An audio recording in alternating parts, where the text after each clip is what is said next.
Big TV భక్తి సమాచారం WhatsApp ఛానల్లో జాయిన్ అవ్వండి. అన్ని విశేషాలు ఎప్పటికప్పుడు తెలుసుకోండి.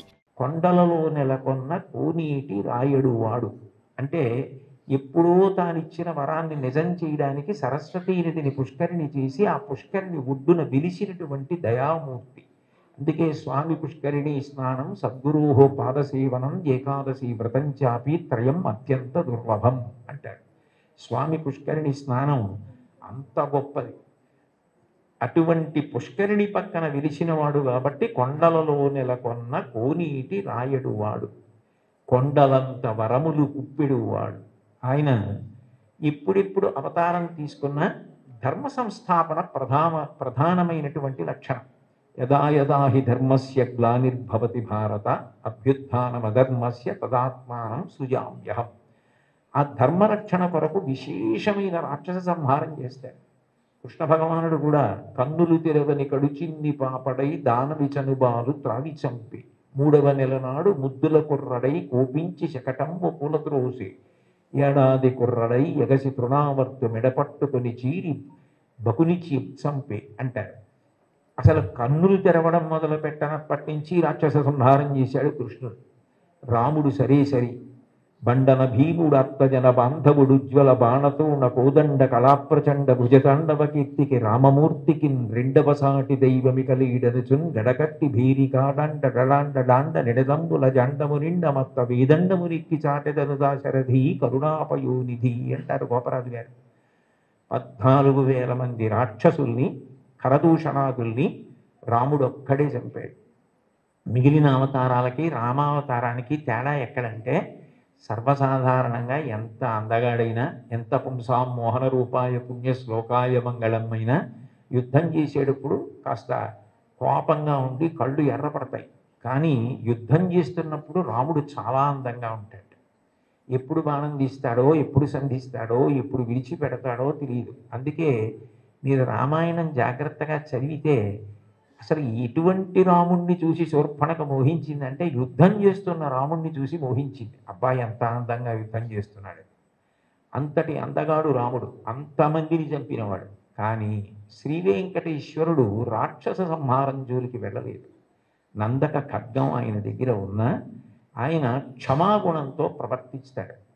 ఎన్ని తప్పులు చేసిన వారైనా ఆయన దగ్గర కైమోడ్చి నిలబెడితే క్షమించడమే ప్రధాన లక్షణంగా ఉండి పాపములకు ప్రాతినిధ్యంగా కేశఖండనం, కేశములను తీసి క్షమించి పంపిస్తాడు. అందుకే శ్రద్ధౌషాంబరహీతీనాం సుషమావహమూర్తయే సర్వార్తి శమనాయాస్తు వెంకటేశాయ మంగళం దయామృత తరంగిణ్యాస్తరంగైరివ శీతలై అపాంగైసించతే విశ్వం వెంకటేశాయ మంగళం అంటారు. అంతటి దయామూర్తి. అటువంటి అవతారం ఇత పూర్వం రాలేదు. ఎన్ని పాపములున్నా సంహరించడం అన్నది చెయ్యదు. ఆ పాపరూపమైనట్టి ధనము కొండపైకి రప్పించి నిస్పృహుండనగుచు అంటాడు. తరిగొండ వెంగమాంబ గారు మహాతల్లి వెంకటాచల మహాత్మ్యము అని కావ్యం చేసింది. అందులో పాపాన్ని ద్రవ్యం మీదకి ఆవాహన చేసి తెప్పించి హుండీలో వేయించి క్షమాభిక్ష పెట్టి ఆ ద్రవ్యాన్ని నిస్పృహుడై సామాజిక కార్యక్రమాలకి ఇచ్చేస్తుంటాడు. అటువంటి వెంకటేశ్వరుడు ఉన్నాడే, ఆయన ఈ అవతారంలో వరములను కుప్పించడమే ప్రధాన లక్ష్యంగా కలిగినవాడు. నాకున్న పెద్ద భయం ఏమిటంటే నాకు ఇటువంటివి చెప్పేటప్పుడు ఏ పల్లవి దగ్గర గంట అయిపోతుంది. అందుకని నాకు చాలా భయం. ఒరే ఇంకా వెనక 3 కీర్తనలు ఉన్నాయి, ఒళ్ళు దగ్గర పెట్టుకో, తగ్గించు తగ్గించు తగ్గించు అని నాకు నేను పరాకు చెప్పుకుని మాట్లాడుతూ ఉంటాను. కాబట్టి కొండలలో నెలకొన్న కోనేటి రాయడువాడు, కొండలంత వరములు కుప్పెడువాడు. అయితే ఈ మాట అన్నప్పుడు అన్నమాచార్యుల వారు ఆయన యొక్క అనుగ్రహ వైభవాన్ని 3 రకాలుగా ప్రతిపాదన చేశారు. ఆయన భక్తుల్ని అనుగ్రహించడం అన్నది ఏదో తపస్సు చేస్తే నీకేం వరం కావాలి అని అడిగి వాళ్ళకి ఆ వరం ఇవ్వడం కాదు. అసలు అవతల వారు అడగనటువంటి వరాలు, అవతల వారి యొక్క భక్తిని బట్టి ఎంత వశపడిపోతాడు అన్నదానికి పరమాద్భుతమైనటువంటి ఉదాహరణలు కొన్ని చెప్పారు. అందులో మొదటి చరణంలో కురువరతి నంబి అంతే కదమ్మా, కొండలు చేసిన ఎట్టి కొండలు. ఇందులో మొట్టమొదట ఇది అక్కర్లా నాకు ఉదాహరణ చెప్తే చాలు.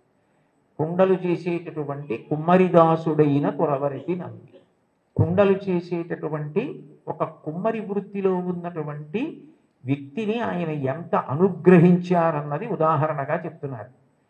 తొండమాన్ చక్రవర్తి వెంకటేశ్వరుడికి ఆనందనిలయ విమాన నిర్మాణం చేసిన తర్వాత ప్రతిరోజు బంగారు తులసి దళాలతో పూజ చేసేవాడు. అసలు వెంకటేశ్వర స్వామి ఈ లోకంలో ఆవిర్భవించినప్పుడు మొట్టమొదట చెప్పిన మాట, ఏకీన తులసి మాత్ర దళీనాపి నరోత్తమ పూజయేత్ భక్తిభావేన తంరక్షామి ఇతి మత్పణః. నాకు భక్తితో ఒక్క తులసి దళం ఇస్తే చాలు, అన్యథా నేను ఇంకేం కోరను. నేను కోరుకునేది నేను చెప్పినట్టు బ్రతకడం. ధర్మం అన్న మాటకు అర్థం ఏమిటంటే ఆయన చెప్పినట్టు బ్రతకడమే ధర్మం.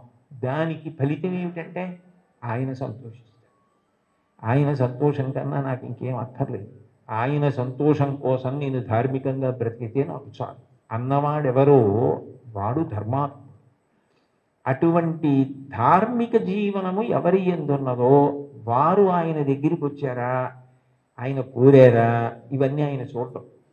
దానికి ప్రబల ఉదాహరణ ఏమిటంటే తొండమాన్ చక్రవర్తి బంగారు తులసి దళాలు పూజ చేస్తే తీసేసి పాదాల నుంచి ఆ భీముడు అన్న ఆ కుమ్మరి ఆయన ప్రతిరోజు కుండలు చేయడం మొదలు పెట్టగానే అసలు దాన్ని వెంకటాచల మహాత్మ్యంలో ఎంత గొప్పగా వర్ణిస్తారు.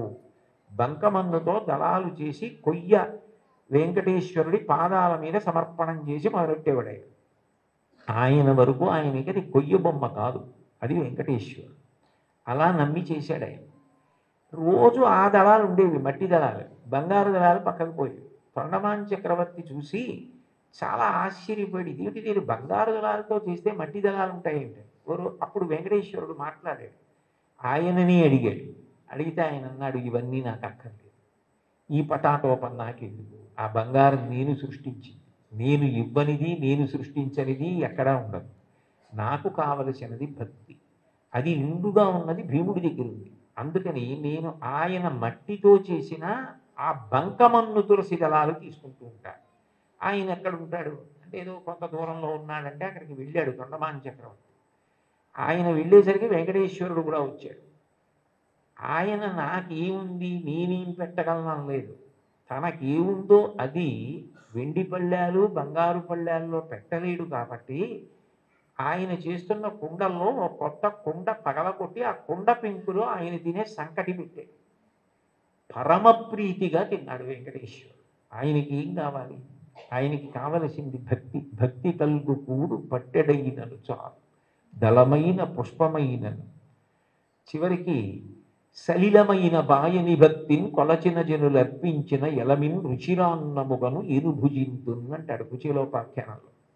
భక్తితో పెట్టినది ఆయనకు కావాలి, అది ఆయన తిన్నాడు. తిని ఒక వరం ఇచ్చాడు. అసలు నిజానికి ఆ వరం ఆయన అడగలేదు భీముడు.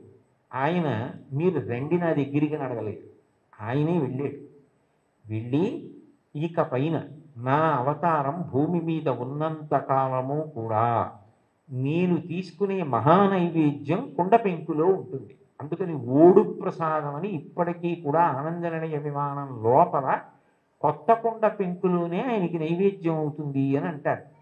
అంటే అడగకుండానే అంత గొప్ప వరాన్ని ఇచ్చి భీముణ్ణి భార్యని కూడా దివ్యమైన విమానం ఎక్కించి వైకుంఠానికి తీసుకెళ్ళాడు.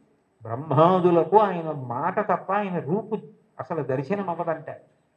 అలాంటి వాళ్ళని తీసుకెళ్ళాడు. అంటే ఊహించని వరం. కొండలలో ఉన్నవాడు కొండలంత వరం ఇవ్వగలిగినవాడు, ఊహించలేని వరం ఇవ్వగలిగినవాడు. ఆయనను ఇది ఇవ్వండి అని కాకుండా భక్తితో ప్రేమతో ఆయనని పట్టుకోగలిగితే ఆయన ఏదిస్తాడన్న దాన్ని ఊహించడం కూడా నీకు సాధ్యం కాదు. For more videos like this, subscribe Big TV channel.